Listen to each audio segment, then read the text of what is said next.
कि यहाँ पर जो मंदिर बन चुका है, ये हिंदू पक्ष से यहाँ मंदिर बनवा ले और हमको लखनऊ में हमने जो जगह चिन्हित करके दी है वहाँ पर हमको जगह दे दी जाए, हम वहाँ पर मस्जिद अमन के नाम से मस्जिद बनवाएंगे। बड़े शर्म की बात है, 3 तलाक का मामला कोर्ट तय कर रहा है, मुस्लिम पर्सनल लॉ बोर्ड क्या कर रहा है, उसका काम क्या है? फिर कांग्रेस के हाथ में सिर्फ खेलना, ये है मुस्लिम पर्सनल लॉ बोर्ड का काम कि जो कांग्रेस की तरफ से रेजोल्यूशन जारी हो वो मुसलमानों पर लागू करो। हमने भी अपनी बात कोर्ट में रखी है, हमने मुस्लिम पर्सनल लॉ बोर्ड के आगे घुटने टेक के दरखास्त थोड़ी ना की है कि मेरी बात सुन लो, ये मस्जिद हमारी है। हमने कोर्ट में बात रखी है, हमें मुस्लिम पर्सनल लॉ बोर्ड से कोई झगड़ा नहीं, ना हम उनको किसी हैसियत में मानते हैं। मैं सनातन की लड़ाई आज से थोड़ी ना लड़ रहा हूं, राम मंदिर से मेरी लड़ाई शुरू हुई थी। आज मैंने अगर सनातन धर्म को कबूल कर लिया रीति रिवाज के साथ में, तो मैंने दिल से किया। अभी एक प्राइवेट चैनल को दिए गए इंटरव्यू में वसीम रिजवी ने ये कहा था, जब उससे ये सवाल किया जा रहा था, जो काफ़ी वायरल भी हुआ है, आपने हमारे चैनल पर भी उस वीडियो को देखा होगा, जिस तरह से वो ये दावा कर रहा था कि मैंने जो धर्म परिवर्तन किया है वो हिंदू को समझने के बाद, हिंदू मत को समझने के बाद धर्म परिवर्तन किया है। हालांकि एंकर जिस तरह से ये कह रहे थे कि आपको इस्लाम से निकाल दिया गया इसलिए आप हमारे धर्म में आए हैं, तो कौन सा आपने एहसान किया? तो उसी दौरान वसीम रिजवी ने यह बात कही थी कि राम मंदिर के मामले में भी मैं हिंदुओं के साथ खड़ा था और मैं खुद सुप्रीम कोर्ट गया था कि ये ज़मीन शियाओं की है और इस ज़मीन को हम ये चाहते हैं कि राम मंदिर के लिए दे दिया जाए। एक पुराना इंटरव्यू मैं आपको दिखाना चाहूँगा, जब ये मामला सुप्रीम कोर्ट में चल रहा था 2019 में, अक्टूबर की ये बात है, तो वसीम रिजवी से मैंने एक इंटरव्यू किया था। देखिए इस इंटरव्यू। जो अयोध्या के में जब केस चल रहा था तो उसी वक्त ये बात सामने आई थी, कोर्ट का फैसला है इसमें कि ये मिल्कियत सुन्नियों की है, तो शिया वक्फ बोर्ड का क्या? कहाँ, कौन सा ऐसा फैसला है कि कोर्ट ये मिल्कियत सुन्नियों की है? देखिए, अयोध्या कोर्ट का इस पर अयोध्या कोर्ट का जो फैसला है 1946 का, उस रजिस्ट्रेशन को हमने चैलेंज यहाँ सुप्रीम कोर्ट में किया है, ठीक है, वो अंडर चैलेंज है। हम चाहते हैं कि उस पर कोर्ट, अयोध्या कोर्ट का फैसला डायरेक्ट आप सुप्रीम कोर्ट में कैसे चैलेंज कर सकते हैं? आप हाई कोर्ट में पहले जाते हैं, हाई कोर्ट में जिस तरह से 3 इसमें मैन जो है वो अर्जी गुजार हैं, तो आप किस तरह से इस पूरे मामले में एक पक्षधार बन सकते हैं? देखिए, ये कानूनी मामले हैं जहाँ अपील पेंडिंग है। सुप्रीम कोर्ट में हम बिल्कुल इसको दाखिल कर सकते थे, अगर दाखिल ना कर सकते होते तो वो कोर्ट में एक्सेप्ट भी नहीं होता।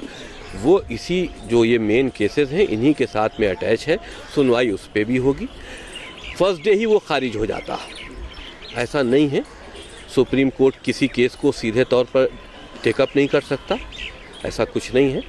हमने अपील दाखिल की है सुप्रीम कोर्ट। आपका क्या पक्ष है, आपका क्या कहना है इसको लेकर, प्रॉपर्टी को लेकर? प्रॉपर्टी को कहना हमारा यही है कि ये मीर बाकी की बनाई हुई शिया मस्जिद है। शिया वक्फ बोर्ड को इसमें पूरी तरह का इख्तियार है। शिया वक्फ बोर्ड यहाँ विवाद को ख़त्म करना चाहता है, वो यहाँ पर इस खून खराबे की जगह पर मस्जिद बनाने के पक्ष में नहीं है। वो चाहता ये है कि यहाँ पर जो मंदिर बन चुका है, ये हिंदू पक्ष से यहाँ मंदिर बनवा ले और हमको लखनऊ में हमने जो जगह चिन्हित करके दी है वहाँ पर हमको जगह दे दी जाए, हम वहाँ पर मस्जिद अमन के नाम से मस्जिद बनवाएंगे। ये हमने कोर्ट में भी डाला और इससे जो हिंदू पक्ष है वो भी इससे पूरी मुस्लिम पर्सनल लॉ बोर्ड का ये कहना है कि जो अल्लाह की जगह है एक, उसको किस तरह से आप दूसरी चीज़ों के लिए दे सकते हैं। और दूसरी बात अगर की जाए शिया कम्युनिटी की, तो शिया कम्युनिटी में मौलाना कल्बे जव्वाद की अगर बात की जाए तो वो पूरी तरह इसके मुखालिफ हैं। वो ये कहते हैं कि हम जो कोर्ट का फैसला होगा उसको मानेंगे। तो आप किस तरह से कह सकते हैं कि आप पूरी शिया कम्युनिटी की आप वो करते हैं? मौलाना कल्बे जव्वाद या मुस्लिम पर्सनल लॉ बोर्ड, देखिए, पूरी कौम के ठेकेदार वो भी नहीं हैं। ये एक बोर्ड है और कौम ने उनको चुनकर बोर्ड नहीं बनाया है। और अगर के वो ऐसी बात कर रहे हैं तो उनको शर्म आनी चाहिए कि वो तासुब पैदा कर रहे हैं। बड़े शर्म की बात है, 3 तलाक का मामला कोर्ट तय कर रहा है, मुस्लिम पर्सनल लॉ बोर्ड क्या कर रहा है, उसका काम क्या है? फिर कांग्रेस के हाथ में सिर्फ खेलना, ये है मुस्लिम पर्सनल लॉ बोर्ड का काम कि जो कांग्रेस की तरफ से रेजोल्यूशन जारी हो वो मुसलमानों पर लागू करो। शर्म आनी चाहिए। 3 तलाक का मामला आज तक तय नहीं कर पाए। बाबरी मस्जिद और राम जन्मभूमि के मामले में आप इसमें पार्टी बने हुए हो। लेकिन इल्ज़ाम तो आपके ऊपर भी लगता है कि आप चाटुकारिता कर रहे हैं बीजेपी की, आपके ऊपर बहुत सारे केसेस हैं जिनसे बचने के लिए आप बीजेपी की बोली बोल रहे हैं। इल्ज़ाम लगाने वाले जो इल्ज़ाम लगा रहे हैं वो हमारी बात को कमज़ोर करने के लिए लगा रहे हैं। अगर हम बीजेपी की चाटुकारिता कर रहे हैं तो क्या ये अबू बकर बगदादी से फंडिंग इनकी हो रही है?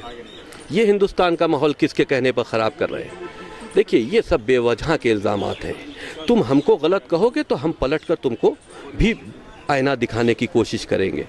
इससे मामला हल नहीं होना है। मामला कोर्ट में है, कोर्ट डिसाइड करेगी।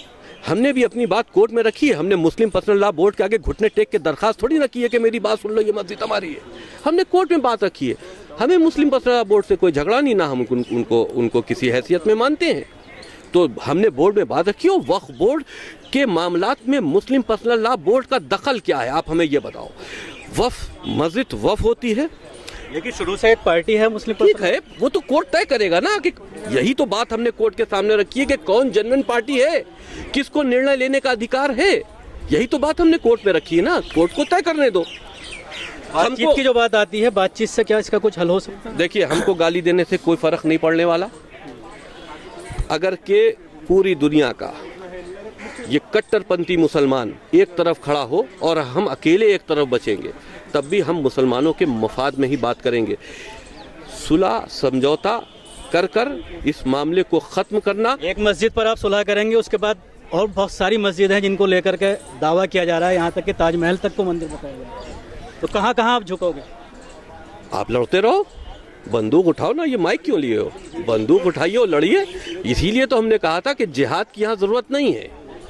जिनको जिहाद करना हो वो पाकिस्तान जाएं, बांग्लादेश जाएं या अबू बकर बगदादी की फ़ौज में चले जाएं। जिहाद की यहाँ ज़रूरत नहीं है। यहाँ पर चाहिए है अमन चैन से रहना। जिनको हिंदुस्तान से मोहब्बत नहीं थी वो बंटवारे में जा चुके हैं। शुक्रिया। ये थे वसीम रिजवी साहब जो तफसील से बता रहे हैं कि जो अपना पक्ष रखते हैं हमेशा ये कहते हैं कि इस पूरी जो जगह है उसको जो है गैर मुस्लिमों को दे दी जाए और उस पर जो है मंदिर बनने दिया जाए। यही एक सुलह का रास्ता है कि यहाँ पर जो मंदिर बन चुका है, ये हिंदू पक्ष से यहाँ मंदिर बनवा ले और हमको लखनऊ में हमने जो जगह चिन्हित करके दी है वहाँ पर हमको जगह दे दी जाए। हम वहाँ पर मस्जिद अमन के नाम से मस्जिद बनवाएंगे। बड़े शर्म की बात है, 3 तलाक का मामला कोर्ट तय कर रहा है। मुस्लिम पर्सनल लॉ बोर्ड क्या कर रहा है? उसका काम क्या है फिर? कांग्रेस के हाथ में सिर्फ खेलना? ये है मुस्लिम पर्सनल लॉ बोर्ड का काम कि जो कांग्रेस की तरफ से रेजोल्यूशन जारी हो वो मुसलमानों पर लागू करो। हमने भी अपनी बात कोर्ट में रखी है। हमने मुस्लिम पर्सनल लॉ बोर्ड के आगे घुटने टेक के दरखास्त थोड़ी ना की है कि मेरी बात सुन लो, ये मस्जिद हमारी है। हमने कोर्ट में बात रखी है। हमें मुस्लिम पर्सनल लॉ बोर्ड से कोई झगड़ा नहीं, ना हम उनको किसी हैसियत में मानते हैं। मैं सनातन की लड़ाई आज से थोड़ी ना लड़ रहा हूं। राम मंदिर से मेरी लड़ाई शुरू हुई थी। आज मैंने अगर सनातन धर्म को कबूल कर लिया रीति रिवाज के साथ में, तो मैंने दिल से किया।